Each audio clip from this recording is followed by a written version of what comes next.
panoramic window of the penthouse offered a view of Manhattan that cost millions. Yet the silence inside the room felt like a debt that could never be paid. It started with a phone vibrating against the mahogany desk, a name flashing on the screen that hadn't appeared in 3 years, turning a quiet evening of triumph into a sudden, suffocating reminder of the past. Some scars don't fade. They just wait for the right moment to bleed again. If you enjoy stories where the deepest wounds are inflicted not by enemies, but by the ones we loved the most, stay with me, because the real storm is just beginning. The rain in Brooklyn didn't wash things clean. It just made everything look heavier. Inside the 4th-floor walk-up, the air was thick with the scent of stale coffee and the sharp, distinct sound of a zipper sliding shut. It was a sound Lucas Bennett would remember for the rest of his life, a metallic hiss that signaled the end of 5 years. Lucas stood by the window, his back to the room, watching the water streak down the glass, distorting the streetlights into blurry, weeping smears. He didn't turn around when he heard Evelyn snap the latches of her Louis Vuitton suitcase, one of the few expensive things she had insisted they buy, claiming it was an investment in image. "You're making this harder than it needs to be, Lucas," Evelyn said. Her voice was steady, devoid of the hysteria one might expect from a marriage ending. It was professional, cold, like she was terminating a contract that no longer yielded dividends. Lucas turned slowly. The apartment was dimly lit, shadows clinging to the corners where paint was peeling.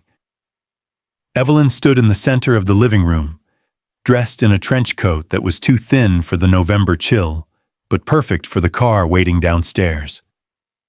She looked immaculate, her makeup flawless, her posture rigid. She didn't look like a wife leaving her husband.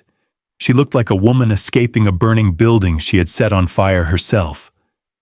"Harder?" Lucas repeated, his voice raspy. He hadn't spoken in an hour. "You packed your bags while I was at the site. You waited until the car was 5 minutes away to tell me. Because I knew you'd try to talk me out of it with your logic," Evelyn replied, checking her watch, a diamond-encrusted piece he knew he hadn't bought her. "You'd talk about potential, about building something together. But Lucas, we've been building for 5 years, and we're still staring at the same cracked ceiling." "We're close, Evie. The firm is considering my design for the waterfront project. Once that goes through, potential doesn't pay for the life I want now." She cut him off, her eyes flashing with a mix of pity and impatience. She walked over to the mirror, adjusting her scarf. "Julian understands that. He doesn't ask me to wait. He doesn't ask me to budget or sacrifice for some vague future." Julian. The name hung in the air like toxic smoke. Julian Vance, the venture capitalist Evelyn had met at a gallery opening 3 months ago. Lucas had seen the texts, the late-night notifications he was too afraid to confront until tonight. "So that's it?" Lucas asked, stepping away from the window. "You're trading us for a penthouse view?" Evelyn stopped at the door, her hand on the brass knob. She looked back at him, and for a second, her mask slipped. There was a flicker of something, guilt, perhaps, or maybe just the realization of the cruelty she was inflicting. But it vanished as quickly as it appeared, replaced by the steel of ambition. "I'm not trading us, Lucas," she said softly. "I'm saving myself. You're a good man, really, but you're safe, and safe is suffocating." She opened the door. The sound of the rain intensified, rushing into the quiet hallway. "Don't wait up," she whispered, a cruel echo of what she used to say when going out for groceries. The door clicked shut. Lucas didn't chase her. He didn't throw a vase or scream her name down the stairwell. He simply stood there, In the silence she left behind, listening to the rhythmic thud, thud, thud of her heels descending the stairs, each step taking her further away from the man who would have given her everything, if only she had given him time. He looked down at his phone on the table. A message from his boss. Review meeting moved to 8 a.m. Bring your A game. Lucas picked up the phone, staring at the screen until it went dark. The screen reflected his face, tired, hollow, but strangely calm. The worst had happened. The fear was gone, replaced by a cold, hard clarity. He walked to the fridge, opened a beer, and sat on the floor where her suitcase had been moments ago. He took a sip. It tasted bitter. 3 years.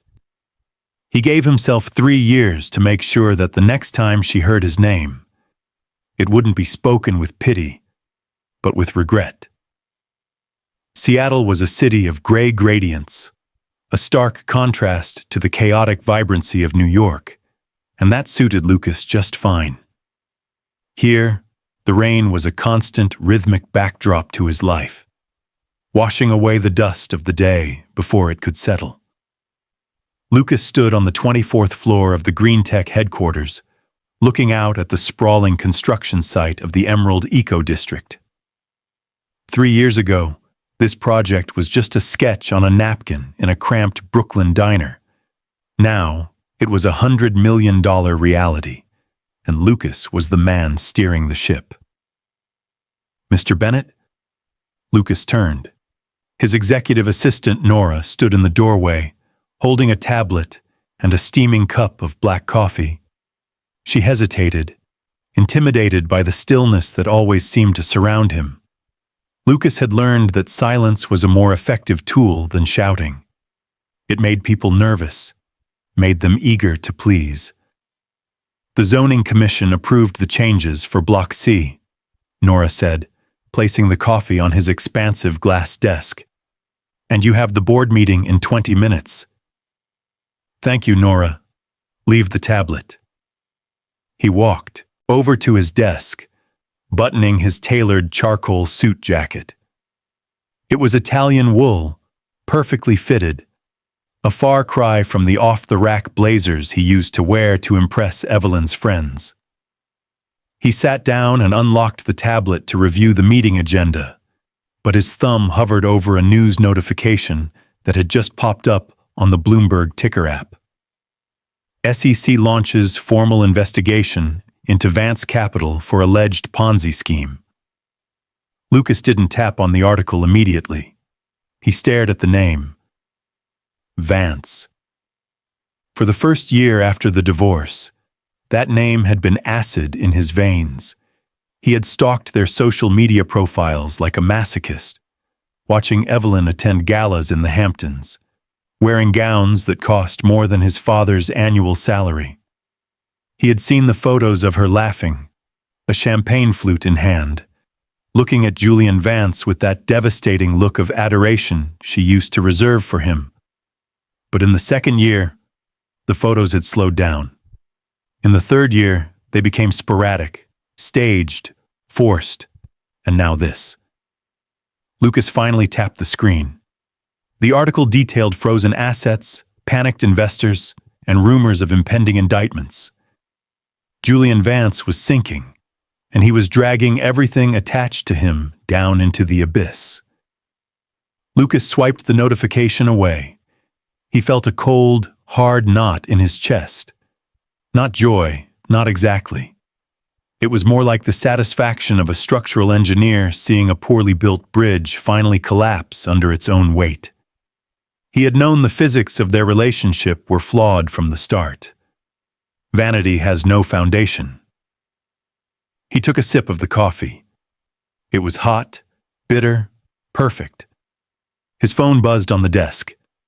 Unknown number, New York area code. Lucas watched it vibrate. Once, twice. 3 years ago, he would have answered on the first ring, desperate for a connection, for closure, for anything. Now, he let it ring until it went to voicemail. He knew who it wasn't. Julian wouldn't call him. But he also knew who had the audacity to reach out when the water started rising. He checked his watch. 9:58 a.m. Lucas stood up, grabbed his portfolio, and walked toward the door. He had a board meeting to lead. He had an empire to build. The ruins of his past could wait. Whatever was happening in New York was no longer his tragedy to manage. It was just noise, distant and fading, like static on a radio station he no longer listened to. As he walked down the corridor, the phone on his desk buzzed again. He didn't look back. The digital clock on the nightstand read 2:14 a.m. Lucas wasn't asleep. He rarely slept through the night anymore. It was a habit formed during the first year of the divorce and solidified during the years of building his company. He sat in the wingback chair by the floor-to-ceiling window, a tumbler of amber scotch resting on his knee, watching the lights of Seattle shimmer through the mist. The city looked like a circuit board from up here, cold, electric, and efficiently detached. The silence of the penthouse was absolute, engineered to be soundproof, a sanctuary from the world below. But that silence was shattered by the aggressive, rhythmic vibration of his phone on the marble side table. Psst, psst, psst. Lucas didn't move immediately. He took a slow sip of his drink, letting the burn settle in his throat before he turned his head. The screen lit up the dark room with a ghostly white glow. Evelyn. He stared at the letters. Seeing her name there, suspended in the darkness of his bedroom, felt like a glitch in the system. For 3 years, that name had belonged to the tabloids, to gossip columns, to the past. Now it was demanding entry into his present. This was the 4th call in 12 hours. The first 2 were from unknown numbers. The third he had ignored during the board meeting. Now she was calling from her personal line. Desperation had a way of stripping away anonymity. He set the glass down. The ice clinked softly against the crystal, a sharp sound in the quiet room. He picked up the phone. His thumb hovered over the red icon. It would be so easy to decline, to block the number, to go back to watching the rain fall over the city. But curiosity is a dangerous gravity. He wanted to hear it. He needed to know if the rumors matched the reality. He slid his thumb across the green icon and brought the phone to his ear. He didn't speak. He just listened. Lucas? Lucas, are you there? Please tell me you picked up. Her voice was unrecognizable. The polished, melodic contralto that used to charm gallery patrons and investors was gone. In its place was a jagged, breathless panic. He could hear wind rushing in the background, or maybe traffic. She was outside. I'm here, Lucas said. His voice was rough with disuse, but steady. Oh God, thank you. Thank you. She sounded like she was hyperventilating.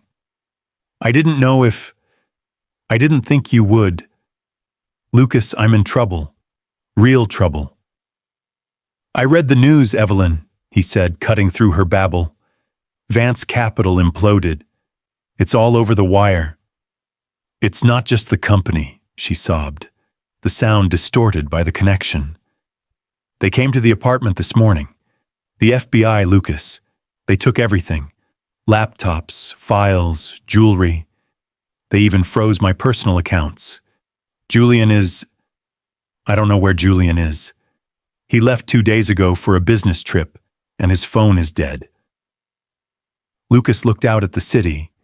He pictured Julian Vance, the man who had sneered at Lucas's architectural drafts 3 years ago, now likely sitting in a private jet to a non-extradition country, or cowering in a lawyer's office. Why are you calling me? Lucas asked. I have nowhere to go, Evelyn whispered, her voice dropping to a terrified hush. The cards are declined. The hotel turned me away. I'm at a payphone near Grand Central. I have nothing on me but cash for a cab, and it's not enough. They're saying I might be liable, Lucas. They're saying I signed things I didn't read. You always did hate reading the fine print, Lucas said. It wasn't an insult. It was a statement of fact, delivered with clinical detachment. Please don't do this, not now, she begged. I need help. I just need a loan. Just enough to get a lawyer, to find a place to stay until this blows over. I'll pay you back. I swear. I need someone I can trust. The irony was so thick it nearly choked the air in the room. The woman who had betrayed him for a life of luxury was now asking him to finance her survival because he was the only trustworthy person left. How much? Lucas asked. 50,000, she said quickly, as if she had the number ready. Just to start. Please, Lucas. You're the only one. Lucas closed his eyes. He could feel the weight of the decision. Not the financial weight. 50,000 was a rounding error for him now, but the moral weight. He remembered the rain in Brooklyn. He remembered the sound of the zipper. He remembered the empty apartment. 50,000, he repeated. Yes, please, wire it to… Wait, I can't use my accounts. You'd have to… Evelyn, he interrupted her again. Yes? Hope surged in her voice. Lucas opened his eyes. The city lights below seemed colder than before. 50,000, Lucas repeated, the number rolling off his tongue like a foreign currency. It wasn't the amount that paused him. GreenTech signed invoices for 10 times that amount weekly for steel reinforcements alone. It was the audacity of the request. It's a loan, Lucas, Evelyn said, her voice cracking. I'll sign a promissory note. I'll give you my jewelry as collateral. I have a Cartier bracelet that's worth 20 and… The police seized your jewelry, Evelyn, Lucas reminded her, his voice devoid of warmth. You told me that 2 minutes ago. You have nothing to offer as collateral. There was a silence on the other end, filled only by the distant wail of a New York siren. It was a sound he remembered well, the soundtrack of their last year together, when arguments were punctuated by the noise of the city bleeding through the thin walls. Why are you being like this? Her tone shifted, sharpening into a weapon she used to wield expertly. It was the tone of the victim, the misunderstood heroine. We were married for 5 years. Doesn't that mean anything to you? I know I hurt you. I know I made a mistake. But this is my life we're talking about. I could go to prison because of what Julian did. You know I'm not a criminal. I was just blind. Lucas stood up and walked to the window, pressing his forehead against the cool glass. Blind? He asked quietly. You weren't blind, Evie. You had 20/20 vision. You saw a bigger apartment, a faster car, and a man who didn't come home with drywall dust on his boots. You saw exactly what you wanted. That's not fair, she hissed. Fair, Lucas scoffed, a dry, humorless sound. Let's talk about fair. When you left, you didn't just take your clothes. You left me with the lease breaking fee. You left me with the joint credit card maxed out from your networking dinners. It took me 2 years to pay off the debt of your ambition. I didn't get a loan from you then. I didn't know, she stammered. Julian said he handled all that.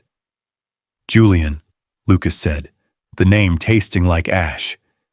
You bet on the wrong horse, Evelyn, and now you want me to cover your losses. I'm begging you, she whispered, the fight draining out of her. I'm standing on 42nd Street. It's raining. I have nowhere to go. If you don't help me, I don't know what I'll do. For a brief second, Lucas felt a phantom ache in his chest. The image of her, wet, shivering, alone in the city that was supposed to be her kingdom, tugged at a dormant instinct to protect. He remembered the first time he met her, how she looked at him like he was the only person in the room. But then he remembered the zipper, the metallic hiss of the suitcase, the coldness in her eyes when she said safe is suffocating. He realized then that giving her the money wouldn't be saving her. It would just be enabling the delusion that consequences were things that happened to other people, not to Evelyn Moore. "Lucas?" she prompted, her voice trembling with anticipation. She thought she had him. She thought the silence was him reaching for his checkbook. "No," Lucas said. The word hung in the air, absolute and heavy. "What?" "No, Evelyn. I won't send the money." "You can't be serious. You have it. I know you have it. I saw the article about your company. You're punishing me, is that it? You want to see me beg?" "I don't want anything from you," Lucas said, and he was surprised to find it was the truth. "I don't want your apologies. I don't want your explanations, and I certainly don't want to buy your problems. Lucas, please don't hang up. If you hang up, Goodbye, Evelyn." He pulled the phone away from his ear. He could still hear her voice, tinny and frantic, screaming his name against the indifferent background noise of the metropolis. "Lucas, you can't do the—" He tapped the red icon. The screen went black. The silence rushed back into the penthouse, immediate and total. Lucas stared at the phone in his hand. He expected to feel guilt, or perhaps a surge of dark triumph. But he felt neither. He felt light, like a structure that had finally been stripped of its dead weight. He walked back to the nightstand, placed the phone face down, and picked up his scotch. He took a long, slow sip, the liquid warming his chest. He didn't block the number. He didn't need to. He knew, with an architect's intuition for stress points, that she wouldn't stop there. But for tonight, the foundation held. 3 days later, the rain in Seattle had paused, leaving behind a gray, steel-colored sky that perfectly matched the facade of the Green Tech Tower. The lobby was a cathedral of modern commerce, 40-foot ceilings, Italian marble floors, and a silence that smelled of expensive HVAC systems and money. Lucas was walking toward the elevators, flanked by 2 prospective investors from Tokyo. He was mid-sentence, explaining the thermal efficiency of the new eco-glass, when he saw the receptionist stand up abruptly behind the quartz desk. Her expression wasn't professional, it was alarmed. He followed her gaze. Standing near the turnstiles, arguing with a security guard, was a woman who looked vaguely like a ghost of someone he used to know. It was Evelyn, but it wasn't the Evelyn of the Upper East Side galas. This woman wore a trench coat that was wrinkled, as if she had slept in it on a red-eye flight. Her hair, usually a curtain of perfect silk, was pulled back in a messy, hasty bun. She looked smaller, sharper, and dangerously brittle. Lucas stopped. The investors stopped with him, confused. "Excuse me for a moment," Lucas said, his voice smooth, betraying nothing of the shock that hit him like a physical blow. He gestured for his assistant, Nora, to take over the guests. He walked toward the turnstiles. He didn't rush. He moved with the deliberate pace of a man who owned the building. Evelyn saw him coming. Her face lit up with a mixture of relief and terror. She pushed past the guard's arm. "Lucas!" she called out. Her voice echoed slightly in the vast space, drawing the attention of a few employees waiting for the elevator. "I knew you'd come down. They wouldn't let me up. Can you believe it? They asked for ID like I was a delivery person." Lucas stopped 3 feet away from her. He kept his hands in his pockets. He didn't smile. He didn't offer a hug. He didn't even blink. "You shouldn't be here, Evelyn," he said. His tone was conversational, polite, the same tone he used for a contractor who had missed a deadline. "I had to come," she said, stepping closer, ignoring the invisible barrier he had erected. "You hung up on me. I couldn't leave it like that. I took the last flight out. I haven't slept. Lucas, please, we need to talk somewhere private, not here." She reached out to touch his arm. Lucas took a subtle half-step back. Her hand grasped at empty air, then fell to her side. The rejection was small, physical, and devastating. "There is nothing to talk about," Lucas said. "I gave you my answer 3 nights ago. Flying across the country doesn't change the balance of my bank account, or my mind." "How can you be so cold?" she whispered, her eyes welling up. Tears used to be her ace in the hole. Now they just looked like smudged mascara. "I'm your wife? Was your wife? Doesn't 5 years mean anything?" "I'm scaring myself, Lucas. I'm all alone." "You wanted to be alone," Lucas reminded her. "You wanted to stand on your own 2 feet, remember? You said I was holding you back." He looked at her. Really looked at her. He saw the fraying hem of her coat. He saw the dark circles under her eyes that makeup couldn't hide. He saw a woman who had gambled everything on the idea that she was special, only to find out she was just another asset that could be liquidated.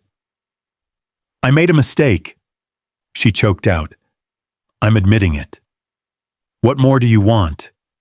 Do you want me to beg? Is that what this is about?" People were staring now. The security guard looked at Lucas, waiting for a signal. "I don't want you to beg, Evelyn," Lucas said softly. "I want you to leave." He turned to the guard. "Frank, please escort Ms. Moore to a taxi. Put it on the company account." "Lucas, no!" she gasped, grabbing at his sleeve again. This time she connected, her fingers digging into the wool of his suit. "You can't just send me away. I have nowhere to go. Julian left me with nothing." Lucas gently but firmly removed her hand from his arm. He brushed the fabric smooth. "You have the same thing I had when you left, Evelyn," he said, looking her dead in the eye. "You have your potential. Good luck." He turned his back on her. "Lucas!" she screamed, her voice cracking, stripping away the last shred of her dignity. He didn't stop.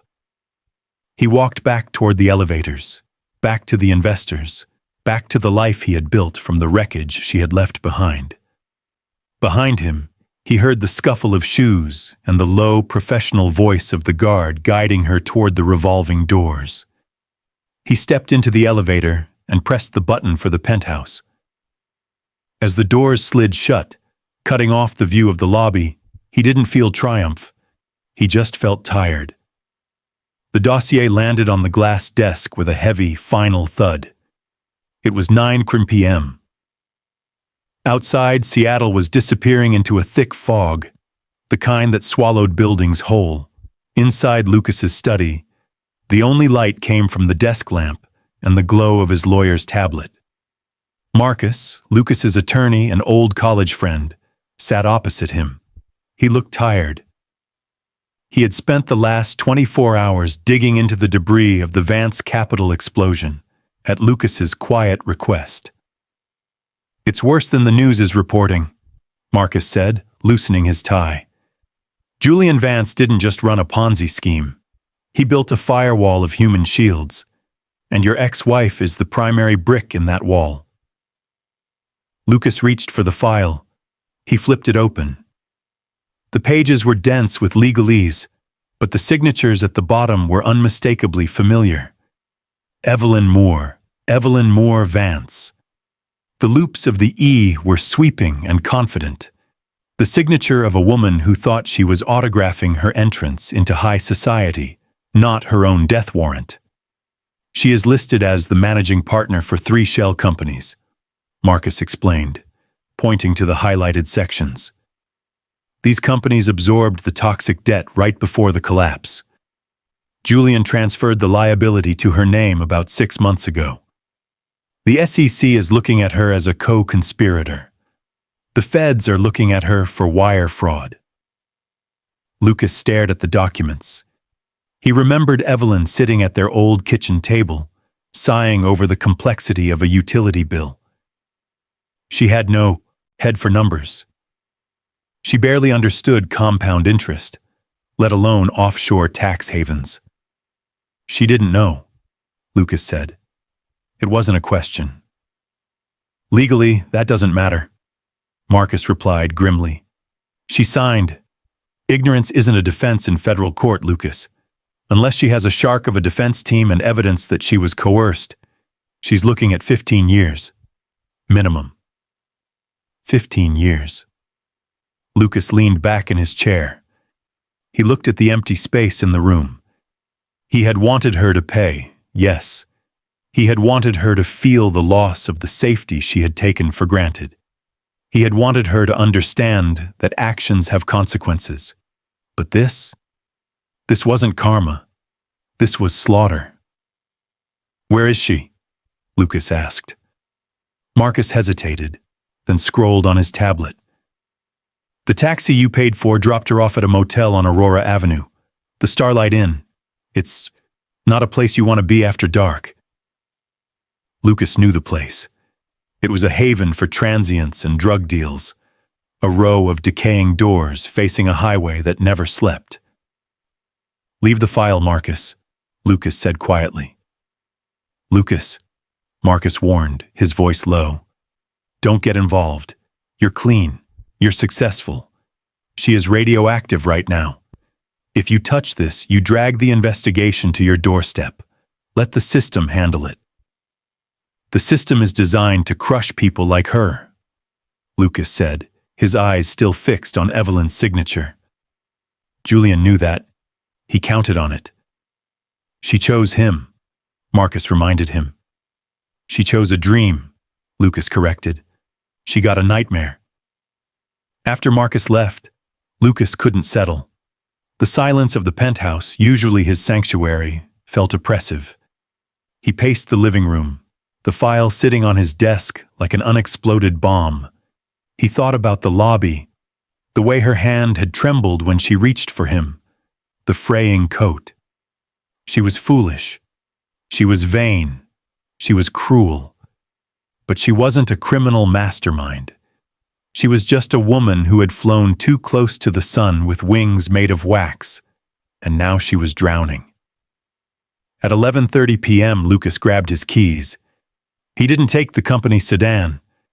He took his personal car, a dark SUV that blended into the shadows. He drove north, leaving the pristine streets of downtown behind, watching the city turn grittier, darker. He pulled into the parking lot of the Starlight Inn. The neon sign was broken, flickering with a nervous buzz. He killed the engine but didn't get out. He scanned the row of doors until he saw it. Room 104. The light was on. The curtains were thin, cheap yellow fabric that did nothing to hide the silhouette inside. She was sitting on the edge of the bed, her head in her hands. She wasn't moving. She looked incredibly small, framed by the peeling paint of the window frame. Lucas gripped the steering wheel, his knuckles turning white. He hated her for being there. He hated her for making him feel this twisting, painful obligation to a woman who had discarded him. If he drove away now, he would never have to see her again. She would go to prison, and he would go on building his skyscrapers. But he knew, with a sinking certainty, that he wouldn't be able to sleep if he did. He watched her for a long time, the rain drumming a slow, steady rhythm on the roof of his car, measuring out the seconds of his hesitation. Lucas stepped out of the SUV. The rain was colder here, away from the heated sidewalks of downtown. He walked across the cracked asphalt of the motel parking lot, his Italian leather shoes splashing into oily puddles. The neon sign above buzzed like a trapped insect. Star. It. In. He stopped in front of room 104. He could hear the faint sound of a television inside, some late-night infomercial drone. He raised his hand and knocked. 3 hard, deliberate raps on the hollow wood. The noise inside stopped instantly. "Who is it?" Evelyn's voice was thin, trembling. She was expecting police, or debt collectors, or worse. "Open the door, Evelyn." A long silence followed. He heard the rustle of movement, the slide of the chain lock, and finally, the door creaked open. Evelyn stood in the gap, clutching the edges of her coat as if it were armor. She looked worse than she had in the lobby. Her eyes were red-rimmed, her skin pale and waxy under the harsh fluorescent porch light. When she saw him, her shoulders slumped, not in relief, but in defeat. To be seen by the world was one thing. To be seen by him in this place was a specific kind of death. "Lucas," she breathed. "How did you find me?" "I have resources now," he said simply. He didn't wait for an invitation. He pushed the door open and stepped inside. The room smelled of stale cigarettes and lemon cleaner, a chemical attempt to mask decay. A cup of instant noodles sat on the scarred nightstand next to her phone. Her suitcase, the same Louis Vuitton from 3 years ago, lay open on the bed, its contents spilling out like guts. It was the only expensive thing in the room, and it looked absurdly out of place. Lucas closed the door behind him, shutting out the rain. The silence that filled the small space was suffocating. "Did you come to gloat?" Evelyn asked, turning to face him. She tried to lift her chin, to summon the ghost of her old arrogance, but it crumbled. "You could have just sent a text. I told you so fits in a message." "I'm not here to gloat," Lucas said. He pulled the manila envelope from inside his coat and tossed it onto the bed, right on top of her silk blouses. "I'm here to show you what you really signed." Evelyn frowned, looking from the envelope to his face. "What is this?" "Read it." She hesitated, then sat on the edge of the bed. Her hands shook as she opened the clasp. She pulled out the documents Marcus had flagged. As she read, Lucas watched her face transform. Confusion gave way to shock, and then to a horror that seemed to hollow her out from the inside. These are the investment holdings," she stammered. "Julian said I was just signing as a silent partner for tax benefits." "You aren't a silent partner, Evelyn," Lucas said, his voice low and even. "You're the CEO of 3 shell companies that hold $20 million in bad debt. Julian didn't just leave you. He framed you. When the indictments come down next week, his name won't be on the worst of it. Yours will." The papers slipped from her fingers, scattering across the cheap bedspread. "No," she whispered. "He wouldn't. He loved me." "He loved the image of you," Lucas corrected her. "Just like you loved the image of him. You both fell in love with a reflection, and now the glass is broken." Evelyn looked up at him. For the first time in 3 years, the mask was completely gone. There was no calculation in her eyes, no ambition. Just the raw, terrified gaze of a child who realizes they are lost in the dark. "I'm going to prison," she said, the reality settling on her like a shroud. She covered her face with her hands and began to weep. It wasn't the pretty, delicate crying she used to do to get her way.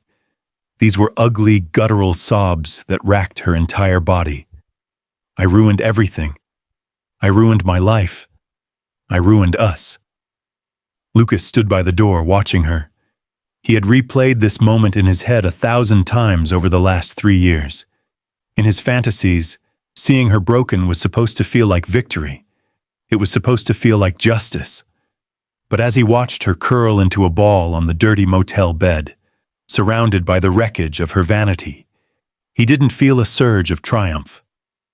The fire of his anger, which had fueled him for so long, simply flickered and went out. He realized then that he didn't hate her anymore. You can't hate something that is already dead. The Evelyn who had hurt him, the powerful, beautiful, cruel woman, didn't exist. This was just a stranger in a trench coat, drowning in a puddle of her own making. "Get up," Lucas said. Evelyn looked up, her face streaked with tears. "What?" "Get your things," he said, turning toward the door. "You can't stay here." "Where? Where am I going?" "I'm not taking you back," Lucas said sharply, cutting off the hope before it could bloom. "I'm taking you to a lawyer. Marcus is the best in the city. If anyone can prove you were coerced, it's him. But that's it, Evelyn. That is the extent of my mercy."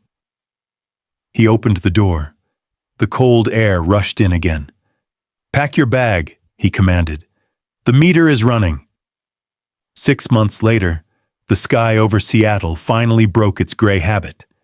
The sun pierced through the clouds, casting sharp, blinding reflections off the puddles that lined the steps of the federal courthouse.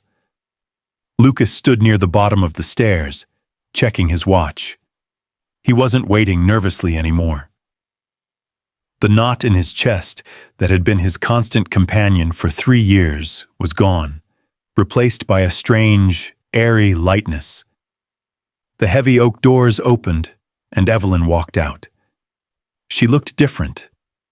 The Evelyn of 6 months ago, the frantic, crumbling woman in the motel room, was gone. But the Evelyn of 3 years ago, the arrogant, diamond-draped socialite, was gone too. In her place was someone simpler, diminished. She wore a plain gray cardigan and black slacks, the uniform of someone who needed to blend in, not stand out. Marcus walked beside her, shaking her hand briefly before heading toward his car. He gave Lucas a subtle nod as he passed, a silent signal that the contract was fulfilled.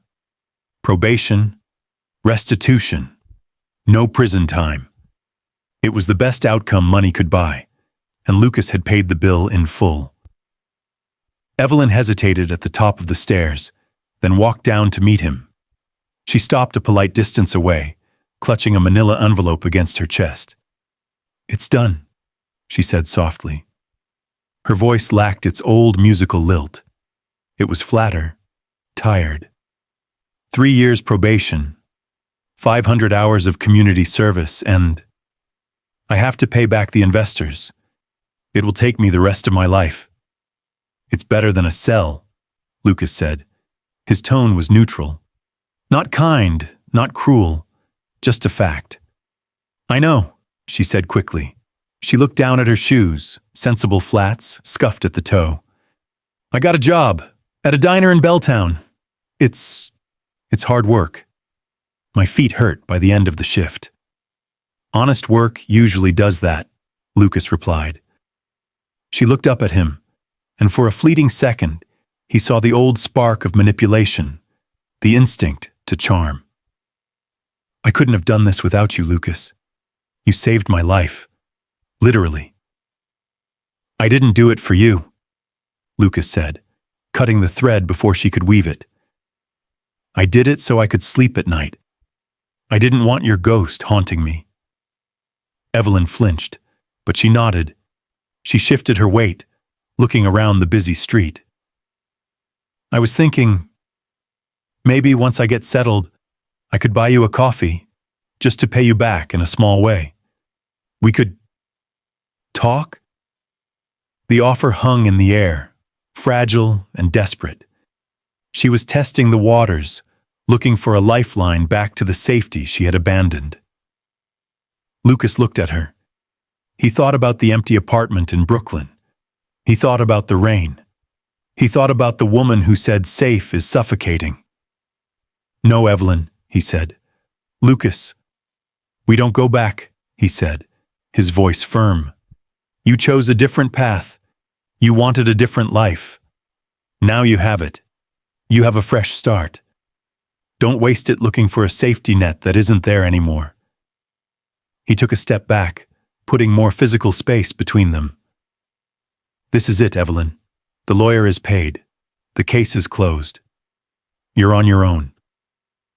She stared at him, her lips parting as if to argue, but then she closed them. She saw the finality in his eyes. It wasn't anger, it was indifference, and that was the only wall she couldn't climb. Okay, she whispered. A tear slipped down her cheek, but she wiped it away quickly with the back of her hand. Okay. Goodbye, Lucas. Goodbye, Evelyn. She turned and walked away, heading toward the bus stop. She didn't look back. Her figure grew smaller, blending into the crowd of office workers and tourists. Just another face in the city, indistinguishable from anyone else. The woman who had needed to be unique was now perfectly ordinary. Lucas watched her until she was gone. He reached into his pocket and pulled out his phone. He opened his contacts, scrolled to Evelyn, and tapped delete.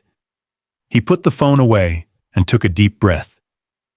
The air smelled of rain-washed pavement and roasted coffee.